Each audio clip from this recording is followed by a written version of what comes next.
The following show is for educational purposes only. It is not intended to diagnose nor treat any medical condition. Any information or recommendations provided should always be discussed with your healthcare professional. Welcome to the Patient Talks. I'm Physician Assistant Frank Smith. On this week's episode, we're going to be discussing plantar fasciitis.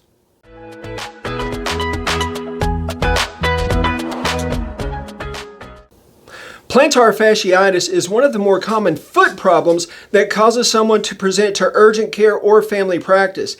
It causes about 1 million office visits in the United States each year, and it's understandable why.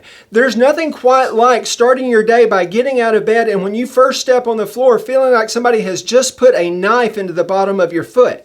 And that is the most common presenting complaint with plantar fasciitis, is a severe sharp pain in the bottom of the foot after standing on it after rest. Today we're going to discuss what plantar fasciitis is, what some of the treatments you can do at home is, and what the normal course of treatment is. As always, we're going to start with some very basic anatomy. We're going to start actually this time with the word plantar fasciitis. I'm going to be doing an episode later in this series that I'm going to break down some medical terminology, but this one's a good place to start. So we're going to start with plantar, and what that actually means is that's the bottom of the foot. When we talk about the anatomical position, if you've ever seen that thing by Leonardo da Vinci where the thing is like this, the feet are actually pointed with the toes down. So the bottom of the foot is the back part of the foot, and that gets very confusing. So we have named that the plantar part of the foot, and that's why if you've ever heard of plantar warts, they're on the bottom of the foot. So the first word, plantar.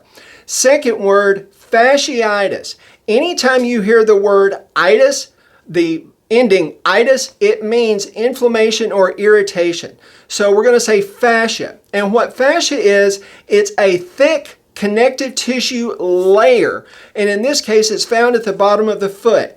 It starts at the heel and works its way across the bottom of the foot towards the toes. That is the plantar fascia. In plantar fasciitis, that fascia has gotten terribly inflamed. And what usually happens is, so if you imagine the shape of the foot is somewhat like this, and we don't have good support for the foot, that recurrent episode without support can end up producing some microscopic tears within the fascia. The fascia at that point gets very irritated and inflamed, and that produces the pain. As far as why there's this sudden stabbing pain when you first step on it, when we're at rest, the body tries to go in and fill in those little microscopic tears that have occurred. But the foot is at rest, and when you suddenly step on it, it is basically a towel snapping, and all of those little individual areas that it's been trying to heal suddenly let go all at one time. And that's what causes the severe pain that you notice when you first step onto the foot. As far as what typically caused plantar fasciitis, it's usually multifactorial, meaning there's several things that caused it.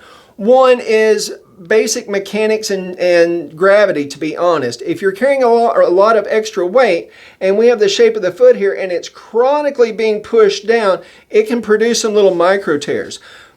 Shoes that don't have good support are another example.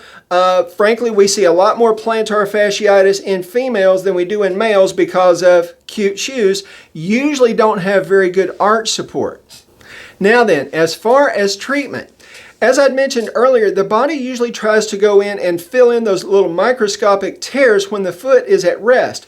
But the problem that we have is that fascia at rest is usually kind of not tense. It's a little limp. So when the body's going in to fill those little microscopic tears and we go to put any pressure on the foot, that sudden snap breaks loose a lot of that healing process. So the hallmark of trying to get this better is, as much as possible, we want to try to keep that fascia a little stretched, even at rest. One of the main things you can do to start with treatment is everything you wear needs to have good arch support. We need to keep that fascia stretched, particularly when we're walking around. What I usually tell my patients is if you're not barefooted, it needs to be something that has good arch support. So honestly, what this means for several weeks is no cute shoes. Everything has to have a good support to that arch. Home treatment, there's a few things that I've found that have seemed to help with patients. Reading the literature, honestly, some of them it's plus or minus, but I've had fairly good success, so I do recommend patients give it a try. One of the things I'll have patients do is to get a 1 liter plastic bottle and fill it about 3/4 full of water and then put it in the freezer. Anytime you're sitting around at home, take that 1 liter bottle, set it on the floor, put your foot on top of it and continually rocking it back and forth, almost like a rolling pin to help keep that fascia stretched. The cold of the ice helps reduce the inflammation, and that ongoing stretch of the fascia should allow the healing process to speed up while keeping everything stretched. Some clinicians recommend keeping the fascia stretched even at bedtime. Frankly, I myself have done that for years. When I got ready to do this show, I had done some reviews though, and according to the literature, there's not a clear cut that it's helpful. I will tell patients now that sometimes it may be worth a trial of it for a couple of weeks.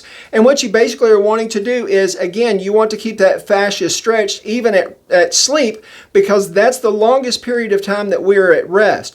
They do make basically a splint for the foot to help keep it stretched at night. And I've seen other patients actually use an ACE wrap or other things to keep the foot a little stretched while they sleep.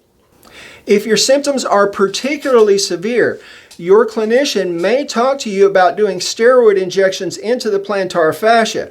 Now, if the thought of that makes your toes curl up, trust me, you're not the only one.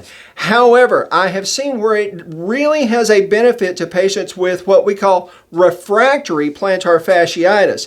And anytime you hear us say the word refractory, what we mean is it's not responding to treatment the way we would expect it to. So if you're just not getting better, your clinician may talk to you about it. And as I've said, I've seen it have really good results.